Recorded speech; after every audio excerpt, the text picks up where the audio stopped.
Hi everybody, it's Lisa from Lisa's Paper Passion. I wanted to show you, this fell down I guess, a couple of things that I've been working on. I've been kind of MIA, just cleaning my craft area. I had a lot of cleaning to do. It all started with, I was Skyping with a friend this week and she wanted to see my craft room, and I was so embarrassed after I showed it to her. And you know who you are. And she was like, oh my gosh, you know. So anyway, I had been wanting to clean for a very long time, and it just, stuff was everywhere. I was stepping over things, and I share the room with my son who has his train sets on the floor. So I was kind of going in his space, and he didn't really like that. So I did a very deep cleaning, rearranged my whole desk crafting area. I realized that out of this big desk that I have, I was only using half of it, which I think happens to a lot of us. So I cleaned up a lot, kind of changed my background, keep it simple, organize the place for all my goodies that I've received in swaps. And just here today to show a couple of things that I've been working on and off. And so here we go. This is a canvas. So that's the back of it, and it's I was gonna find out what size it is, but it says right here it's an 8x8 canvas. I got this when they had the buy one get one half off sale. So I've always wanted to try this. I saw this idea on Pinterest and I thought that was really neat, the rolled paper. So I painted the canvas with some kind of like a flesh tone paint that I had. And the mistake that I made was, though, before I put the paper down, is I Mod Podged the paper. And that was a mistake because then when I tried to glue gun the papers on, the rolled papers, it kept falling off. So what I had to do is, instead of, you know, putting more paper down in the background, is I used a separate sheet of paper. You can kind of tell, here you could tell a lot.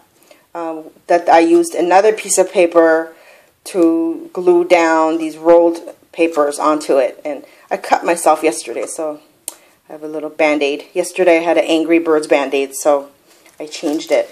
So anyway, so of course this is all Prima paper, and it's the Divine collection. And I got the A4 size, which I'm kind of liking a lot lately. Let me show you, ladies, because it's not, the prints are not too small and not too big. And I thought I could find it real quick and show you, but of course I don't know where I put it right now. Oh, there it is. Sorry, I'm here. Okay. So this is the A4 size, and I had no idea what the A4 size before. Apparently, I don't know if this is like a European size, but this is the A4 paper pad, and let's see if it shows the measurements. Let's take a gander. The A4 pad looks like measures like about 8 1/4, and it is about 11 3/4, yeah, almost 12. So it's kind of, it works well with projects like what I did, because the print is not too small and not too big. But this Divine is really pretty. It's not brand new, but it's pretty recent, and it has really pretty different, this is one of my favorites. I was going to put that on top of the canvas, but I decided to use my dress form that I love. But you could even fussy cut this, and I'm not really into fussy cutting. I fight it, and I don't know, I just, not me. Look at this page that you can cut out and do banners. It's really, really pretty. I've used this paper a lot. I did another, this particular one, sorry. This particular sheet, I don't like at all. I don't know why they put that in there, but you could tell I have a lot of that, and I didn't like it. But anyway, that's the Divine Prima paper. And of course I save my bits and pieces, because you never know when you need that. So back to the canvas. So I did use my dress form, the Tim Holtz that I love, love, love. Then I put this little flower and made a little flower from lace in the background. And I saw this one idea on Pinterest that I really liked. She had some lace right here as well as down here. But I thought since I was using that same lace on the dress form that it was kind of redundant to have it in a million places. So this trim I got from the thrift store. It's Christmas tree trim, but I thought it was really pretty to use here because it's kind of sticking out everywhere. And then I continued the paper that I used to put these down. I just wrapped it around the frame. I thought that would kind of look pretty. I know nobody looks on the bottom, but I do. So Prima flowers and a piece of metal thing that I had. Hat pin or stick pin. So anyway, so this was a lot of fun to do.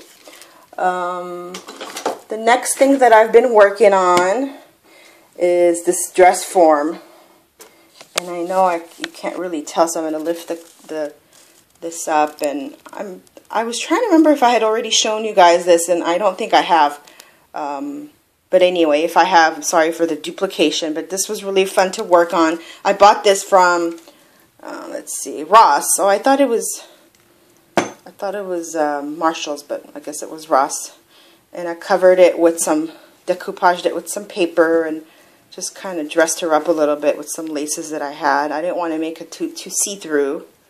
And you could tell the lace is like vintage because it's kind of fallen apart. So I'll have to sew that up and make her proper again. I'm putting the camera back down. And then I know I've showed you ladies this pin cushion that I made out of like the styrofoam. But I got this pin cushion part of a muffin tin swap, and I know I showed it to you ladies in a video. This was from Jonna, and she really inspired me to make one of these. And later I found out that she made this out of a cat food tin, and I thought that was so cute. And it's so sturdy, like it's, you know, oops, pretty sturdy. So so anyway, she kind of inspired me to start doing some pin cushions besides this one that I had done. And so the one that I did was out of a Altoid tin, like half of it. I used half of the Altoid tin, and I gessoed it and painted it with some acrylic paint. And I thought it was cute pin cushion to use little bobbins as the feet. I have these little tiny size bobbins. And covered it with my Prima flowers, and these are some of the stick pins Jonna had made for me. Look at that one. It has like glittery, like it's textured. So I put those in there, and while I was waiting for her to tell me about how she made this one, what this was, I was at my local thrift store and I found these muffin tins, and I know that someone else had used these, and these are like, I had never seen these before. I've probably seen them, but you know, it's one of those things where, you know, unless you start looking for something, then you don't really pay attention to it or notice it. I hope that makes sense. But I got these. It was three pieces for 79 cents. So I thought this would be really cool as a pin cushion. So, excuse me. So what I'm going to do, we're going to be scheduling at the Heart of a Gypsy Soul group. We're going to be scheduling a pin cushion swap pretty soon. And I volunteered myself to Gladys to make a tutorial. So this should be a pretty simple one. They are pretty simple to do. The funnest part is the decorating and the covering to decide, you know, what you want to cover. You want to cover it with something pretty, and you want to cover it with something that the pin will go through. Because if your lace, like see right here, if the lace is too thick, then I mean, unless you don't mind, you know, unless you're just going to use this as decoration, then, you know, it's totally up to you what you want to use. Like this one, when I did this one, I used, you could see the green. Well, I guess I'm more critical of my work than others, but I didn't like this green part in the under the lace trim part. So I didn't have a white styrofoam, so that's why I used this one. But it was my first one, and I use it all the time. I keep it here in my craft area and put my stick pins on it. So anyway, I am going to be doing a tutorial. I'm sure there's billions of tutorials out there, but if you want to watch mine, which will be quick and to the point without an hour of talking, which is my pet peeve. As you know, if you've been watching my videos, I keep my videos short to the point, get you to where you need to go to learn, and of course you can always make it your own style. I don't know why I keep picking that up, but anyway, so that's upcoming. Other than that, there's really not much that I'm working. Oh, I am working on one of those altered books. I just folded half of the pages, but I saw my friend Amy, she had posted the most beautiful altered book. So I started one, and this is my second one. I got this book from the thrift store the other day. Wind from the Carolinas. Like, it really doesn't matter. Robert Wilder. Sorry, Mr. Wilder. I found that it's better to start with these hardcover books, and when you fold them, it already sticks up, and the yellower the paper, the better. I think the better it looks. So I'm working on that, and that's about it. The last thing I want to leave with you are these little cute angels that I got from the thrift store. As most of you know, I don't do haul videos for my own reasons, but I had to show you these little angels. They're so pretty. These remind me of all the angels in my life, my family and friends that are always there for me. So I guess somebody made these by hand because they're so pretty. Maybe it used to be like a white doily, but I just thought that this was really pretty, and I have them hanging. I don't have any plans to do anything with them, but maybe I'll make one of these because it looks like they just fold them and put something there as a head. But anyway, I'll leave you with these beautiful angels. Have a blessed day, and thank you for watching, supporting. I do appreciate all your comments. Thank you very much, and take care. Thank you. Bye.